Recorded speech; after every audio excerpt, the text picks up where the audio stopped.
done it! I cannot believe it! I swear you'll never see anything like this ever again! Hello everyone, we are Through on Goal, a podcast where we talk about football and pretty much nothing else. My name is Sam, and as always, I'm joined by my best friend and co-host, Elliot. Hello, Elliot. Hello, Sam. Other way round today, was it co-host and best friend? Yeah, I think our relationship's starting to sour a little bit, so no, I'm joking. No. It's behind the scenes. No, I'm joking. How's your week been, Elliot? Have you kept your meat safe? What a start. I mean, yeah. Let's go with yeah. But yeah, I can't really remember much of the week. It's just, at the moment, every week just kind of blurs into the next. And it was March a week ago, and now it's October. It feels like. Yep, it's nearly middle of October. Where's that come from? But yeah, no, I know how you feel. Yeah, so how's your week been? I will ask. Thank you. I don't think I ever say anything. I remember I had a go at you saying you never ask me. And now every time you've asked me, I've been like, no. I'm asking for your input and you're giving nothing back. I don't give anything, yeah. Oh, it's another week. Yeah, been working. Yeah. I'm at work. I come home. Yeah. I think there's only one place to start this podcast, I think. Now, we're very happy-go-lucky guys. There's people that have listened. We've got a good relationship with it like that. But I feel like for now, just for this first part, I think we have to get a little bit serious. A little bit. This is Through on Go after dark. The sun is down, so... Yeah, it's getting darker in the evenings now when we record these, which means we're more going sombre. to take the tone down a little bit. I want to talk about the Premier League. Now, the Premier League is arguably the best league in the world. You can't argue that. To quote Charlie Austin, yeah. Yeah, it's the best league in the world. We've got VAR. He's still not happy. Yeah. It attracts the best players. It has clubs that can afford those big wages. It's where the players want to go. The Premier League. Mm-hmm. You can't say fairer than that. Now, this week, it was announced that the Premier League were going to offer a chance to purchase a game that is not already televised at the price of £14.95 per game. That is absurd. That is absolutely one of the most ridiculous things that has come out this week. Now, Elliot, I know what you're thinking. You're not, because you're with me on this, but I know what everyone's thinking. You pay £30 to go watch a game anyway when you go to the stadium. You know what Eniola Aluko is thinking, is what you're saying. You know what she's thinking? She's saying, you pay £30 to go watch a game. Yeah, we do. To go and watch the game. We pay that £30 to go to the stadium, to feel the atmosphere, to be in that stadium around all other supporters, and that £30 goes towards the running of that club. It doesn't, you're paying for that. You're not paying for fake crowd noises coming through your TV. Don't care how good your surround sound is. You're not. Yeah, it's not the same. I don't care. Obviously, the weather's getting colder. It's getting worse. It's not the summer anymore. But I don't care. On a Saturday afternoon, I would be in some terrace in some town that I would never visit otherwise. Like, I take Mansfield as an example. I went in pre-season last season now. The last pre-season match we could really go to, and yeah, like, I would have no need to go to Mansfield ever if it wasn't for pre-season. It's little things like that make it so good. It's like you pay your money. I think I only paid £10 a ticket there, but I wouldn't spend £10 on a stream of a match. Like, it just seems ridiculous. And the thing is, the Premier League sort of brought this out this week, probably expecting a very, very different outcome. Thinking, thumbs up everyone's for going to think, oh yeah, this will be great. We can keep watching the games. It's only £15, but it's so out of touch. It's unbelievable. Even Gary Neville came out and said that's not right. You know, he works for Sky Sports, and he's come out and said that's wrong. Now, obviously, on the back of what you just said about Hull Mansfield, we've talked about it before on the podcast. It was not a good game. Was Hull Birmingham Thursday snowing? But we just have that memory of we went on a Thursday night up to Birmingham for no reason. It's like you say, it wasn't a good game at all, but it's a good memory to have, and no one's going to have memories. Oh, do you remember that time you turned the telly on? What? Yeah, to watch Burnley Newcastle. Yeah. Like, fans have already spent hundreds and hundreds of pounds on season tickets for games that they are just unable to attend at this moment in time. Not through their fault, it's just they can't attend. And as of right now, there is nothing in place for fans to watch these games, whether it's a deferred payment or anything like that. There's nothing in place as of right now. Now, there's the dilemma of, do you pay the additional £14.95 to watch their team, which is on top of the subscription you're already paying to BT and Sky? Yeah. Or do you miss a chance to watch this when last season, if you remember, these games were shown for free? Because of the coronavirus situation. Up until this international break on at the moment, every Premier League game was getting shown for free. And you mentioned people are already signed up to Sky. If you've got the full Sky set, you've got BT, you've got Amazon, you've got everything, you're already paying upwards of £80 a month to watch football. You don't want to be paying... If you support, say, a smaller team that's more unlikely to be on Sky, say a Fulham, say a West Brom or something, and they've got a game every weekend, add that on top and you're suddenly paying £140 a month plus to watch your team and watch the other games. And it's ridiculous, especially we're living in a world where people are getting made redundant on a mass scale coming up to Christmas, everything like that. And the Sky and the Premier League that have money coming out of everywhere are wanting more of the normal person's money. As you said, $14.95 might not sound like much, but as you said, when you're already paying this much just to watch this football that we've been forced to watch on the TV, it's not like, you know. And the thing is, with the world as it is and having to play behind closed doors, it is not the same experience as we were getting 12 months ago of watching a game. No. We're watching these games at the moment in sort of every game as it's on because we're so limited in what else we can actually do. Now, you compare it to other leagues. Serie A and La Liga, for example, they both offer a subscription service where you can watch all of the games live for $5.99 a month.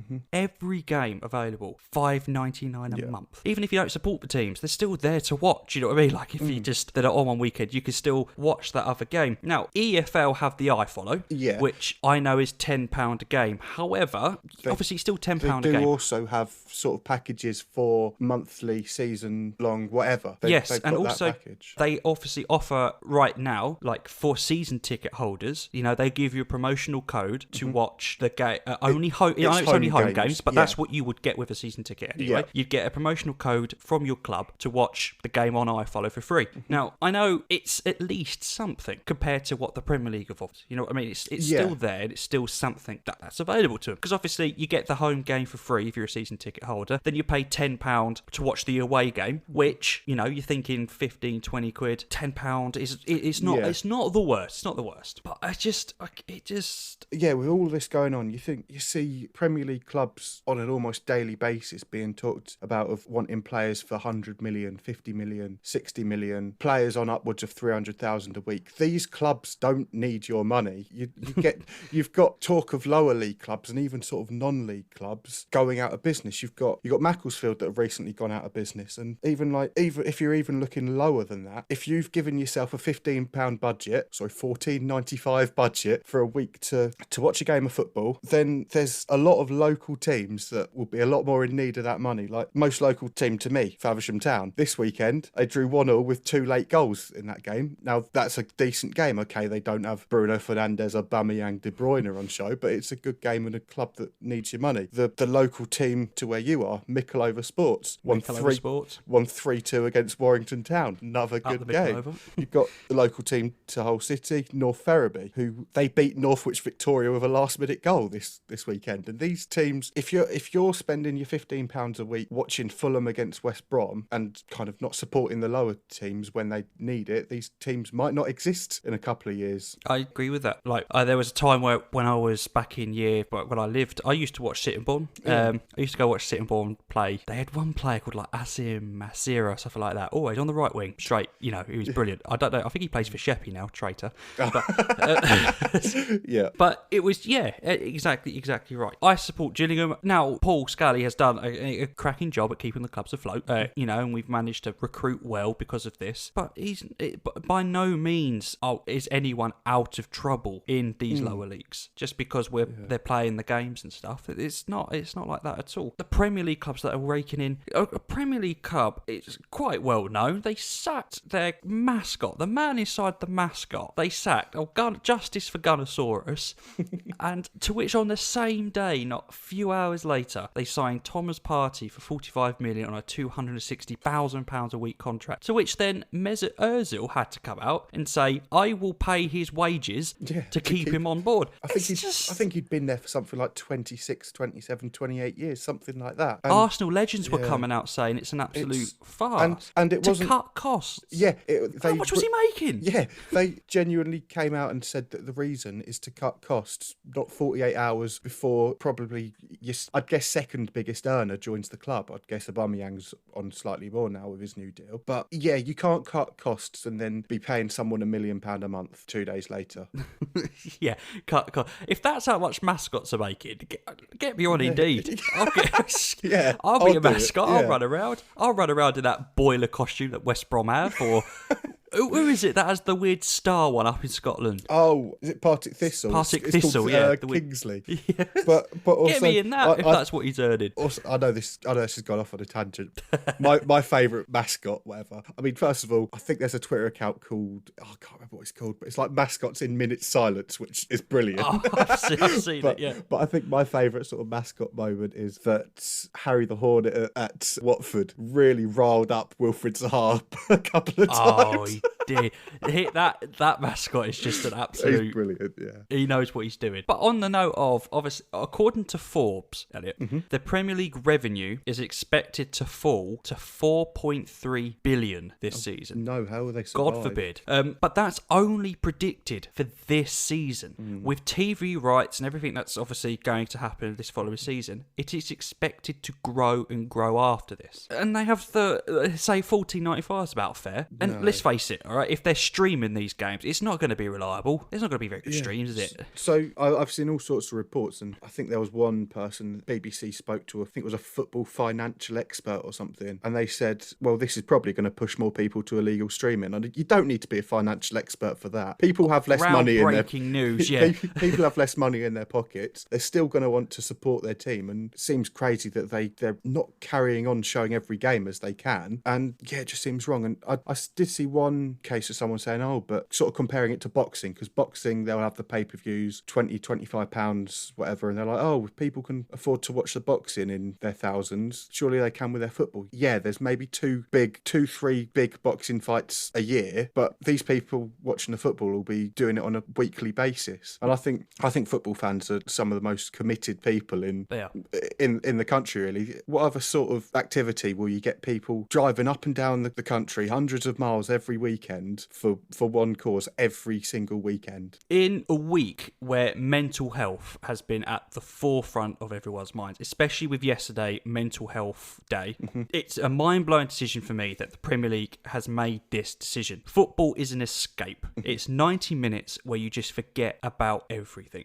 You stood there, or you sat there and you're just watching the football for 90 minutes, and anything could be going on, but you just, there's nothing else going on for you. Now, I know personal experience, if there's football coming on at the weekend, especially when you would come up, we'd go watch football, go to the weekend. It would be the best part of the weekend. Yeah. We'd go out, get up, go to the football, come back, have a few drinks, and we'd go out. And it was brilliant. It was that escape. I don't care what happened last week. I don't care what's happening next week. That football game for me was just, that was it. And obviously, I don't know, hopefully I'll speak on for you there as well. Yeah, absolutely. Now, we don't know when we're getting that feeling back. It's especially with the latest government meeting suggesting it won't be anytime soon. I know there's a movement, we'll let fans in, we're going to come on to that a bit later, but we don't know when that's coming back. So obviously right now we have to make do, and we have to watch the football on the TV, which is fine. We sat there and watching the football, but mental health more than ever is something that just needs to be talked about. Redundancies leading to Christmas, furloughs coming to an end, and not knowing when you can pay rent. Now, I know football is not a cure for this,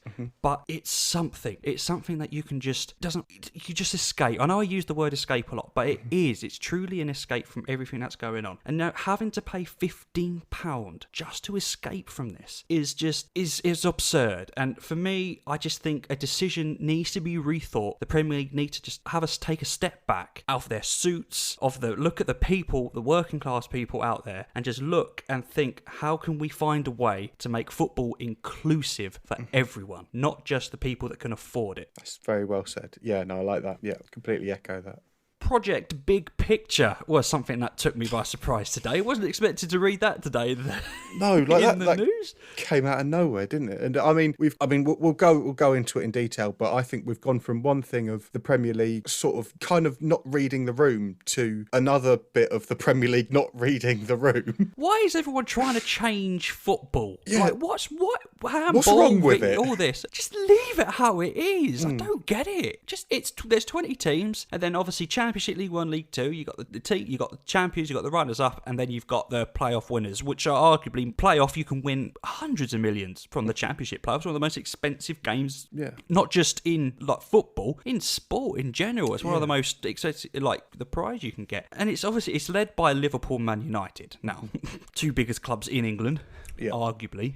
And do you want to explain it? So yeah, there was a lot of sort of proposals that they've mentioned in it, and so the first of which is that they're talking about reducing the Premier League down to 18 teams, which I don't know why you'd kind of want to do that, because surely you want as many sort of Premier League games as possible, really, and reducing it down to 18 teams, I kind of don't see where it's going with that. And with that 18 teams, so the two under this proposal, the two bottom teams of the Premier League would go down, with the two top teams of the Championship going up automatically. Then third from bottom of the Premier League would join the next three teams in the Championship as part of the playoffs, really, which, I mean, it's interesting. I'm not completely against that, but that's the only kind of part that I found semi-interesting, is that you've got three teams that are fighting to get there, and you've got one team that's fighting to stay there, and it could make for interesting. But I'm not entirely against that one, to be honest. But then there's calls from them to also scrap the League Cup and the Community Shield, which, first of all, with the League Cup, there are some small clubs which at this time more than ever will be reliant on those kind of games, getting them on telly, having the big teams come to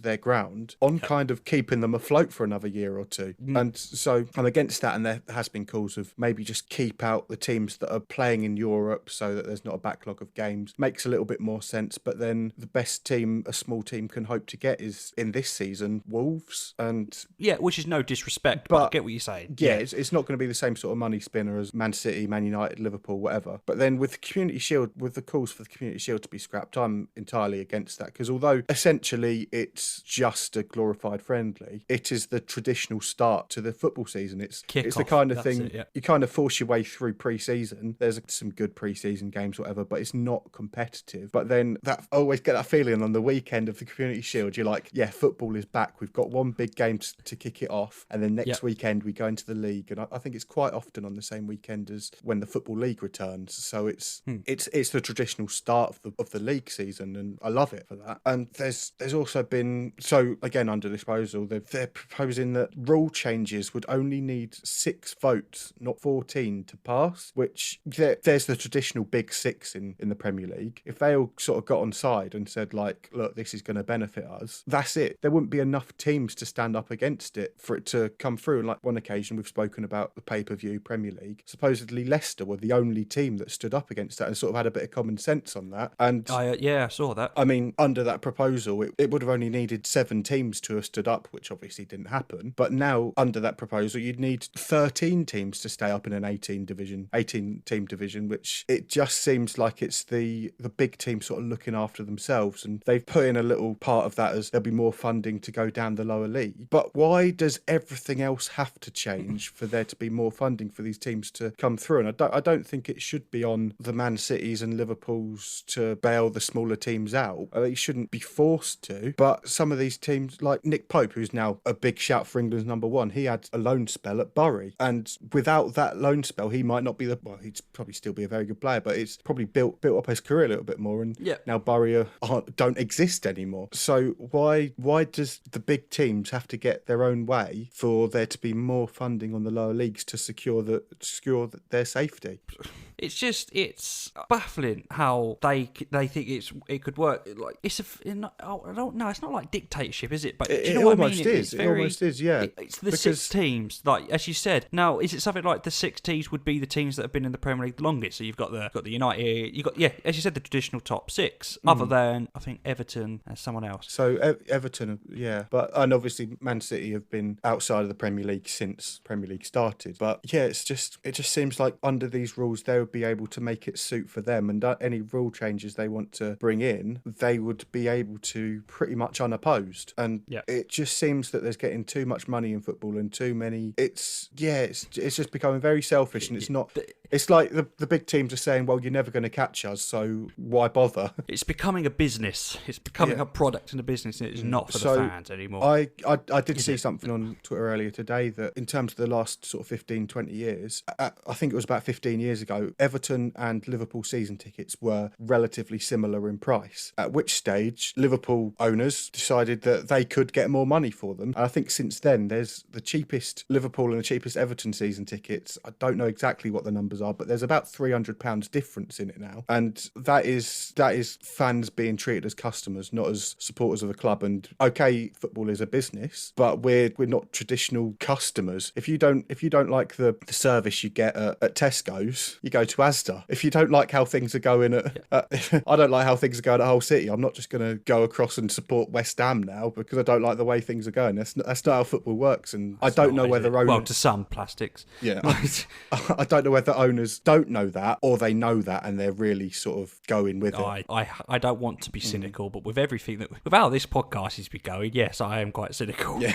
I think they know exactly what they're doing. Interestingly enough, though, the Premier League did release a statement about this, and one of the main parts of this statement is, in the Premier League's view, a number of individual proposals in the plan published today could have a damaging impact on the whole game, and we are disappointed to see that Rick Parry, chair of the EFL, has given his on-record support. The Premier League has been working in good faith with its clubs and the EFL to seek a resolution to the requirement for the COVID-19 rescue funding, and this work will continue. So it seems like the Premier League aren't too happy with it. But again, I guess it all comes down to the vote, the shareholders. Like, if that one person's not liking it, it could be three people liking it. So I don't want that to change.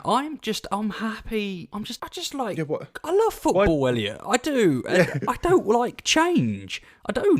We've had to all change and grow accustomed to how everything is right now, but it's still, there's 20 teams and then there's 24 in the other leagues. Yeah. There are some things I would change not even in terms of football, in terms of VAR is the only thing I'd really change in terms of football. I'd maybe do it on the same way that I'd do it in the same way that they do in other sports on a review system. You get a couple of reviews a game or something, and that's the only thing I'd really change. I wouldn't go changing the sort of whole structure of the league and things like that, and getting rid of cups I know Man City fans value the League Cup because they win it and they take it seriously every season, but think about Swansea fans. Swansea have won the League Cup. I know that it was against Bradford. I'm sure Bradford value the League Cup as well for that journey. That trip to Wembley, Yeah, exactly. And it's very important to a lot of clubs, and just because it's not to the biggest clubs shouldn't mean that it should be taken away from the smallest clubs. Let fans in. Come on now. So, Liga 1 has done it, has found a way to do it safely. Bundesliga has done it, found a way to do it safely. And I believe Serie A? I think so, yeah. I think pretty much everyone apart from England has found a way to do it safely. Now,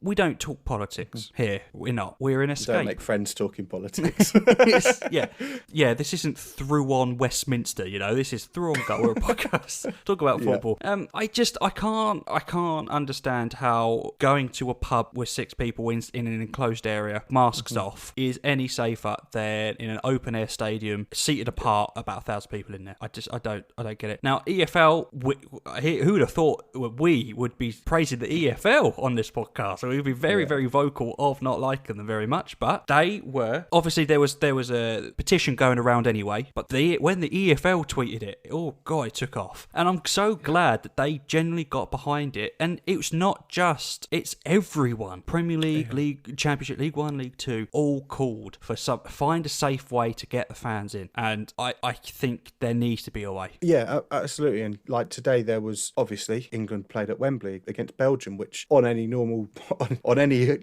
year outside of 2020 would have probably been a sellout fixture at Wembley. Yeah. But there's 0 fans in the stand. But if you go just down the road, I don't know exactly what it's called, but it's like Wembley Retail Park or whatever, the shops are absolutely packed with people. Pubs. And still in Wembley. So why can't you even just have it at 10%? Have 9,000 fans in at Wembley. It's a 90,000 seater stadium. Are you telling me no one could be socially distant in there? So there's 3 tiers at Wembley. Yep. So why can't they have one person separated by 10, separated by 8, 9 empty seats or whatever, another person around the entire top tier? Then you've probably got around 3,000 people in the stand. Even that's about 3% attendance. I think you could get more in that Yeah. stadium. Oh, yeah. But that is like bare minimums. And yeah, you said about other teams in Europe. I think it was last weekend. Dortmund had, I think it was like 12,000 fans in. But I mean, it is a big stadium. Yeah, but enough to make a difference. They've safely had 12,000 fans in. And yeah, imagine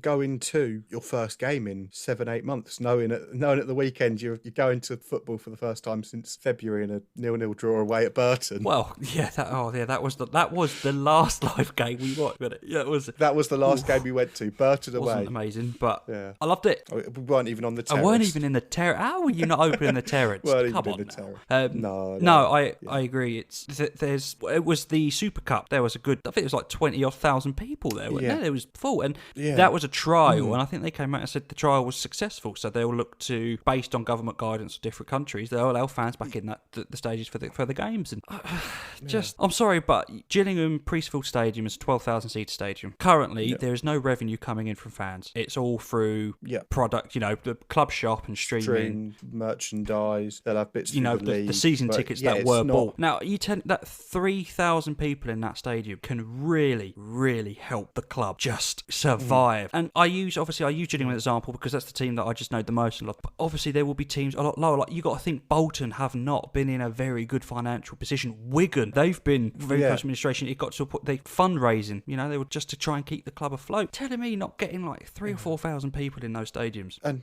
with respect to Gillingham, I've been there in some bad times where there has genuinely only been sort of 3,000 fans in the stadium, but even that can make a difference. You just need to make sure that people are sensible and kind of know what to do and know not to jump on everyone and that kind of thing. But yeah, I think everyone's sort of understanding the circumstances. It would be a luxury to be back in the ground. They'd kind of be on their best behaviour. And yeah, surely there must be coming to the time where going to be letting fans back in, because it's like you say, every other major league is doing it apart from us. Anyway, football happened. Let's be football. Let's talk football. Let's talk about football. Yeah, what are we, about half an hour in and we haven't actually talked about anyone kicking a ball? Let's talk about Dominic Calvert-Lewin. What a debut he had for England. It's exciting to see a young player like that starting to find his way, and it was a cracking goal. Good cross in from Grealish. We'll come on to Grealish in a second, Elliot, because I know you're his favourite player. He's your favourite player. But no, good header in. Obviously, Ings also scored as well, which is good to see. An informed player scoring goals for England. Good old Dings. Good old Dings, yeah. I didn't get that reference, so sorry to all of Elliot's friends. It was really good to see. Now, one of the highlights from that England game was Jack Grealish. He was very good. Star of the show, he won man of the match. But what about Mason Mount, though? Oh, yeah. Yeah, you can't forget about the impact he made for the 20 minutes after we were already winning.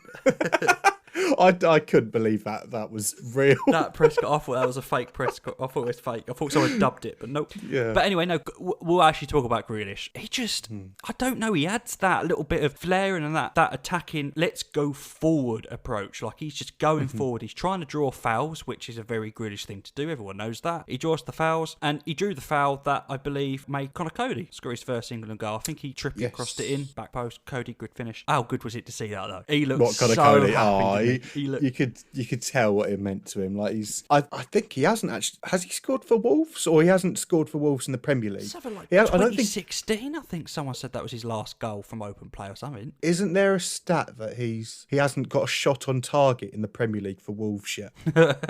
It's something like that. Obviously, they've been in the Premier League for 2-3 years now. I don't think he's had a shot on target for them yet.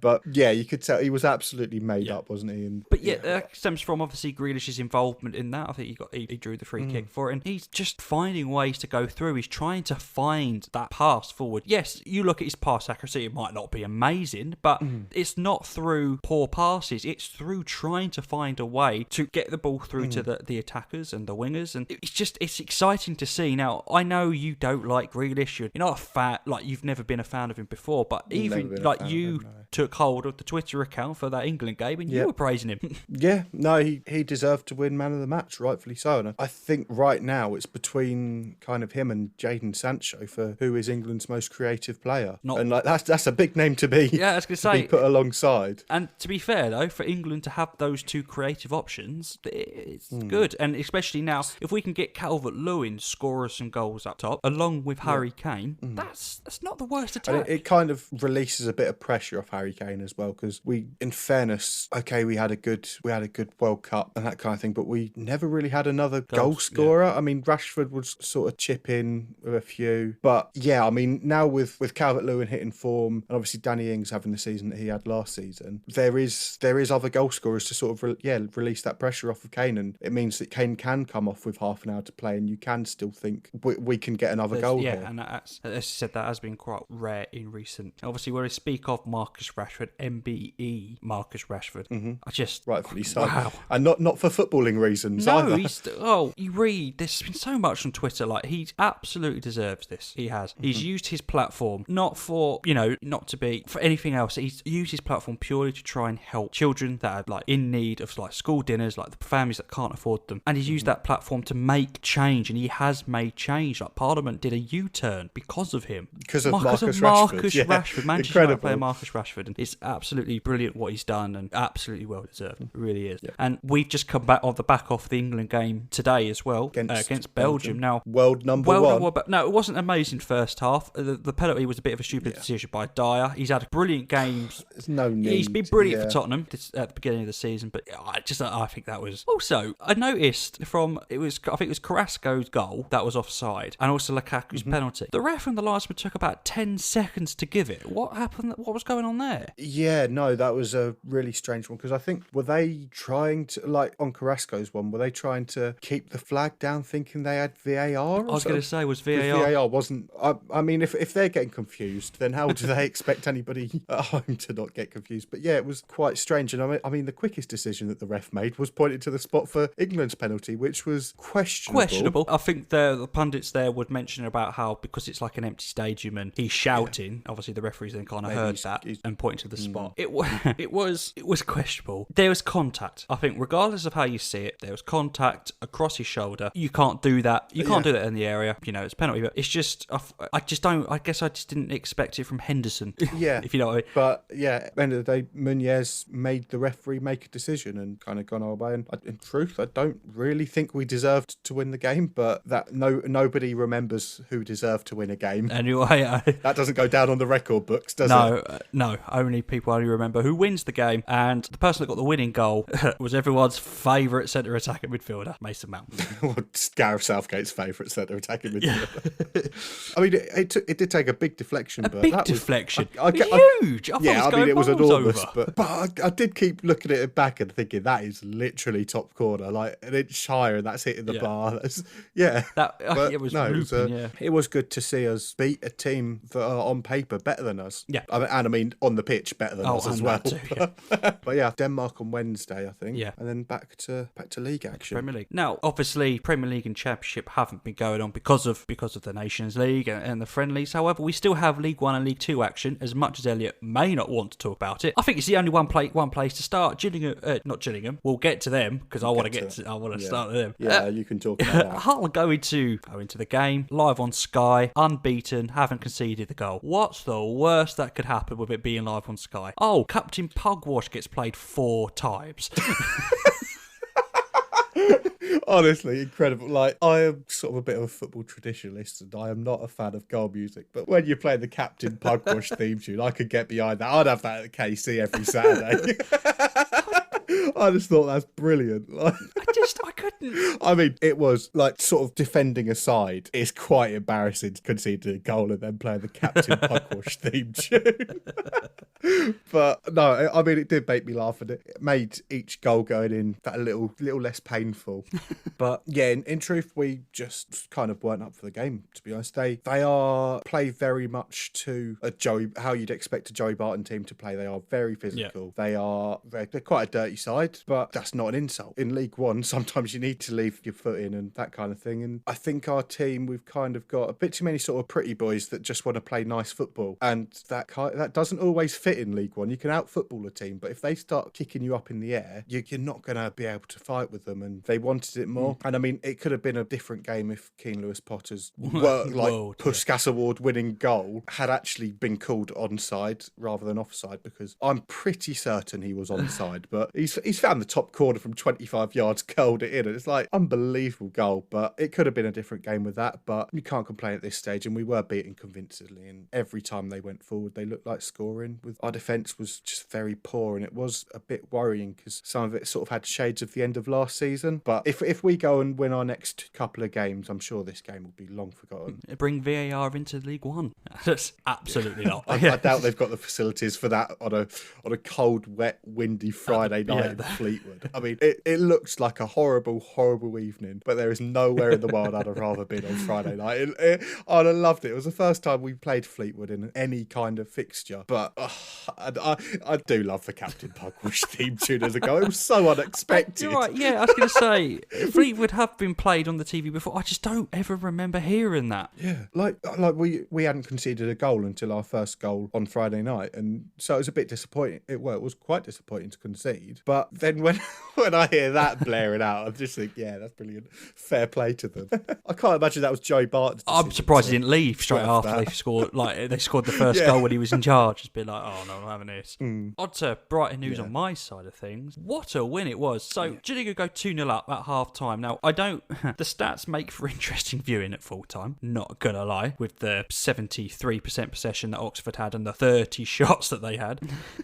End of the day, it's not about the. It's not. I don't want to sound like Alan Smith on every single FIFA, but stats don't win your games. Goals win your games. And Gillingham just scored more. And one person I want to make note of is Jordan Graham. He is my hero. I love him. Please never leave Gillingham. Please, please don't. He's joint top scorer at the moment on 4 goals in the league. But one person of note that I don't think is getting a bit of praise is Oliver up top. He is 3rd in the assist ranking. He's got 3 assists already this season. He seems to be holding that line. He's massive, isn't he? He just brings down a header and he just lays it off. And obviously with Dominic Samuel and Jordan Graham, they're keeping Akinde out of the squad. Now, he was a big signing in January from Lincoln. So you think if they're keeping him out, and we paid actual money for Akinde, like that's not a Gillingham thing to do. Yeah. But we did. Yeah, he was very much a marquee signing for Gillingham. Yeah, wasn't he was. And when you're looking at Gillingham's record. Now, I said to you yesterday, obviously we were playing a bit of Xbox yesterday, and I said to you, I think Gillingham and Hull have played each other far too early. Because if you look at the run of games that Gillingham have been on and the run of games that Hull have been on, I think if they were to face each other in the next couple of games, it could be a real test for both teams. I think, as you mentioned, fitness-wise, Hull were just that bit sharper. Steve Evans was still finding the right team to play. I guess he was still... I think with the game as well, with us sort of scoring very early, it kind of knocked a bit of stuffing out of Gillingham and they never really recovered. Yeah, that's it. And since then, Gillingham have gone on to win 3 and draw 1 in the league. So we've remained unbeaten since then. We're 4th in the league, 2 points behind Hull in 3rd. Just saying. My playoff prediction is for Gillingham to go off instead of Hull. So just saying. I know we're only 5 games in, so I don't want to get too excited. But Gillingham are in the playoffs. Let me get excited. Yeah. And I don't know. Because I'm sat at work, because I was sat at work watching it, and obviously next week I work every so often on Saturdays. I don't know if anyone at work listens to this. I have a tab open for all the Premier League and the Championship League when Gillingham goes. At work, just sat at my desk, I'm looking at the Google, because Google scores are... They can be a bit slow. They can be a bit unreliable. They're a bit behind. Well, this one seemed a bit quick. And, I'm just kind of sat there typing up a customer email, just being looking at the screen, like that. And all of a sudden, you just hear me go, yes, like that. Oh, sorry. What? Oh, yeah, this customer's email was... Oh, phone dodgy line. You should read this email. It's a classic. I've celebrated just how good I've sent this. I'm in the corner, so no one kind of see me. But anyway, stop trying to get yourself sacked and carry on talking. I'm not. I tell you what, I'm not going to advertise this podcast to anyone who I work with. But no, I don't know. Going into every game now with how Gillingham seems to just really be. They're not possession. They've not been doing very well possession. I'd love to see the average possession so far this season. It's not going to be very high, but they're getting the results and they're defending very well. I think it's Eccles. Eccles, yeah. Eccles. He had a cracking clearance off the line against Oxford. And Oxford literally it was about 5 minutes into the second half and Oxford score. Now, traditional Gillingham fan Sam is going, well, okay, we've lost 3-2 or we dropped 2-all. When you remember last season, we were just drawing too many games. It was getting to the point where we'd go up, 1-up, and then we'd concede and then it would be a draw. But we're not. We're winning games. It's becoming very difficult to beat, aren't they? Like Oxford are, on paper, are one of the favourites to get promotion. And They were mine in our predictions, yeah. And yeah, I mean, it's an enormous victory. It's the kind of game that I'd be worried going in as a Hull fan playing Oxford because they're a very good team. And yeah, for Gillingham to win 3-1, but I know the stats will say otherwise, but in terms of goals, it sounds convincing. But yeah, it's an enormous victory, and things only kind of look to be going up at the moment. I know. And when you look at Gillingham's next game, they're away to MK Dons. Now, MK Dons this season have had an absolutely shocking start. I don't think MK Dons I think they're a very League One side. They've got a stadium built because they wanted to get to the Premier League, and they've remained in League One and League Two ever since. Yeah. The stadium's nice though. The seats are quite comfy, but it's just I think they only get their revenue from like stadium tours from bands and stuff now. But, it's like 30,000 seat stadium, isn't it? It's huge, yeah, and it's like it's nice. We've been there. We've been there twice, I think. I've been there twice. I've definitely been there twice, but there was one game that we went.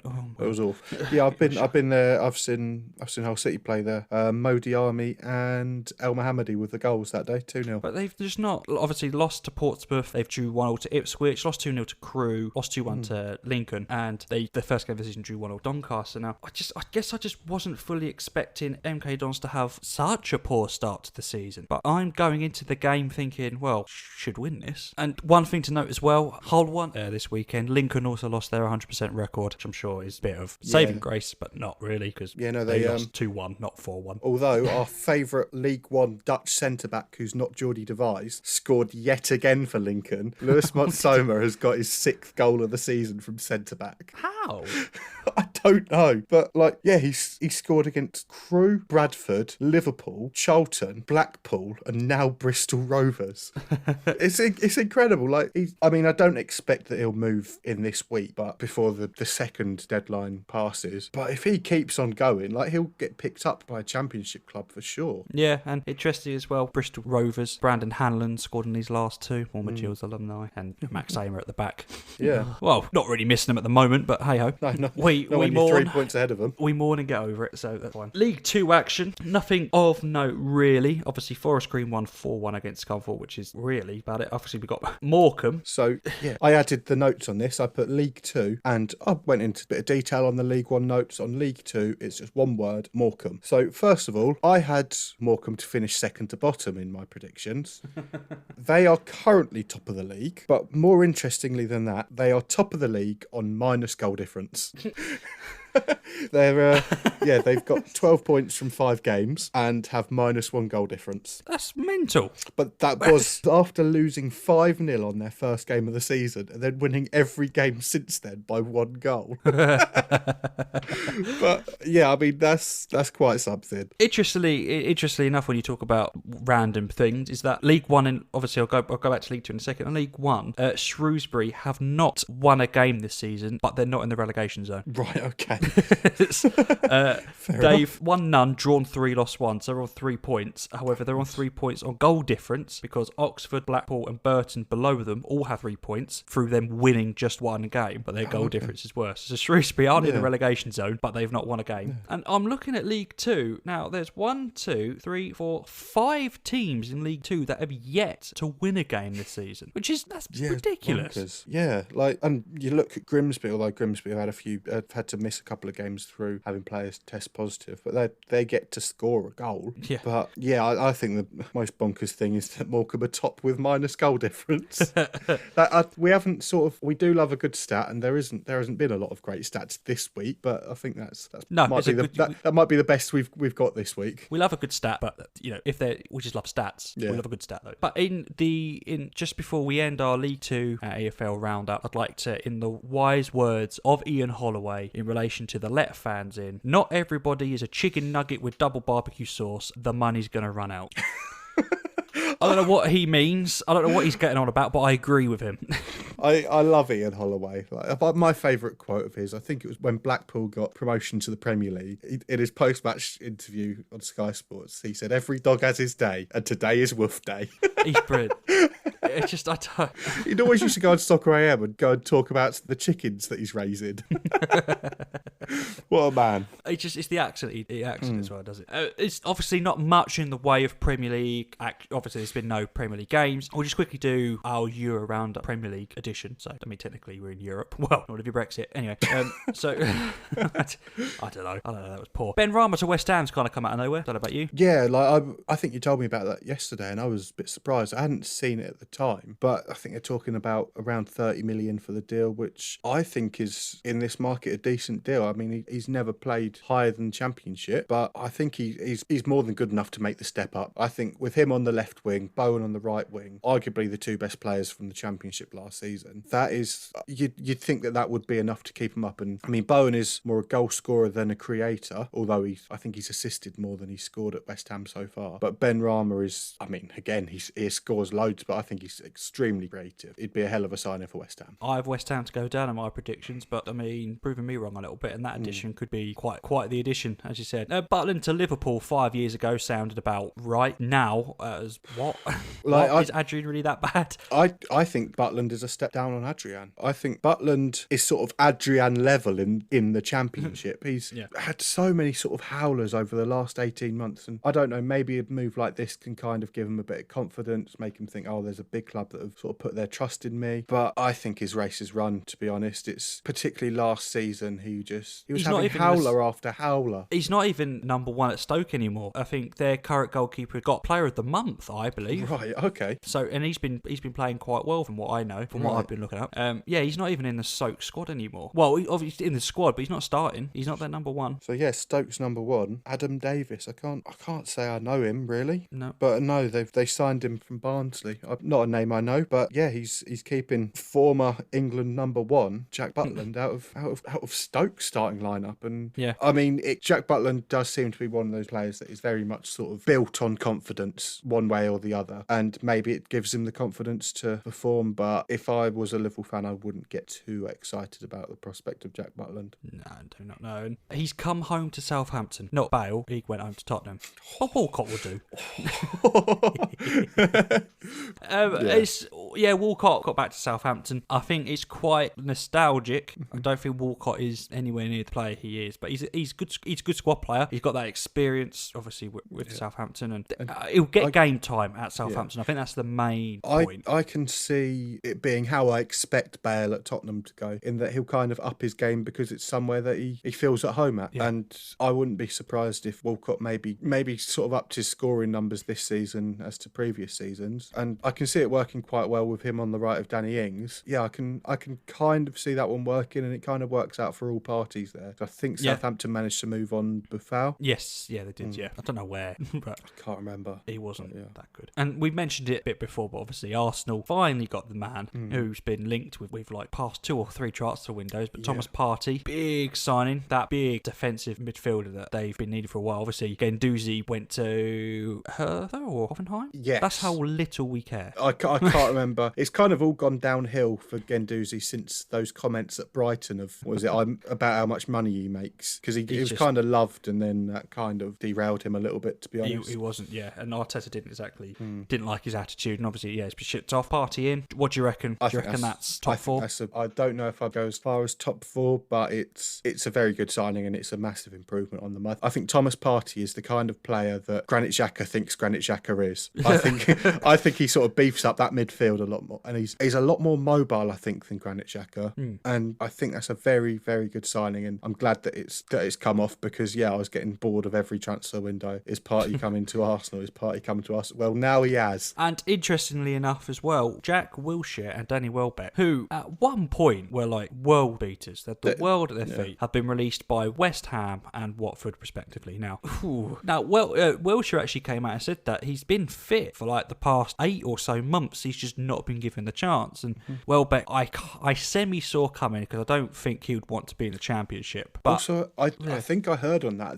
in that contract, Watford didn't have a relegation, a clause that sort of put his relegation clause in his contract to reduce his wages. Which, if you're having him on the wages that I talked about for Danny Welbeck in the Championship, it's just not worth keeping around. But then, looking from the players' point of views, where are their next moves? I wouldn't be able to guess. Well, it has to be. You have to find a Premier League team or another Championship League 1 or League 2 side. That's it. Do you not Danny Rose won't be playing football for Tottenham. Well, ever again, it looks like. But now he either has to make a step down to the Championship League 1 or League 2 or find a team in the Premier League that would want him. But it doesn't seem like anyone kind of wants him anymore. Yeah, it's which is a shame. A strange one. Do you think? Can you see Wilshere going somewhere like MLS? Wasn't there talk of Celtic or Rangers? Right. Okay. I could see talks. that working. The Scottish Premier League. I think the thing that shocked me the most is Wilshere's 28. Yeah, like he's too young for the MLS, really. I don't know if you could get a. But with Wilshere being so injury prone, maybe you don't think of him as an average 27, 28-year-old. He might be further along sort of in his career than the average 27, 28-year-old, because he might not have that many years with the way he's been with injuries. He went on loan to Bournemouth. I don't think he set the world on fire there. No, it didn't really and then work he went to West Ham in 2 years. I don't think he played many games at all. I don't know if you'd take a risk on him if you're a Premier League team. Like, it's the kind of thing you'd take him on loan, but you wouldn't have him permanent, because he'd be on your wage book. Yeah, you've got to think, how much are you going to pay him for how does Wilshere take a pay per game kind of clause? But a 28-year-old can he do that though, really? Like, does he have the confidence in himself that he will be able to stay fit? Well, obviously we'll see. I'm not sure about MLS. I've said the Scottish League, who knows? I can see that working. Yeah, could fit in quite well, but yes, they're free agents. Yeah, so we'll have to see where they go. Right, so we come on to No Context News, the end of the podcast where me and Elliot challenge each other to find the most random news headlines from around the world that make us think. I say think. I don't ever really think about them. I just laugh and then we end. Yeah. That's what I've said for the whole time, so that's what it is. I don't know what Elliot goes for. He doesn't know what I go for. We say the headline, we end the podcast. Elliot, it's your turn. Hit me. I'll tell you what my other one was going to be. All right. Tropical bird turns out to be seagull. Someone died electric blue. But... Oh, I like that one. So today is from Metro, and the headline reads, driver takes the street with entire greenhouse strapped to roof. What? There's just pictures of a car with an entire greenhouse already made, all constructed, driving along the road with it on top of his car. On what? So takes to the streets. Oh, takes to the streets, right. Okay. But, okay. Yeah, so we've been through on goal. We're on Twitter, Spotify, Apple, YouTube, Google, wherever you get your podcast. You can't get away from us. Yeah, you cannot get away from us. So yeah, hope you enjoyed this week, and we'll be back as ever next week with Football League action returning. We're always going to be here every Tuesday. Tell your friends. I've been Sam. I've been Elliot. We'll see you next week. Bye bye.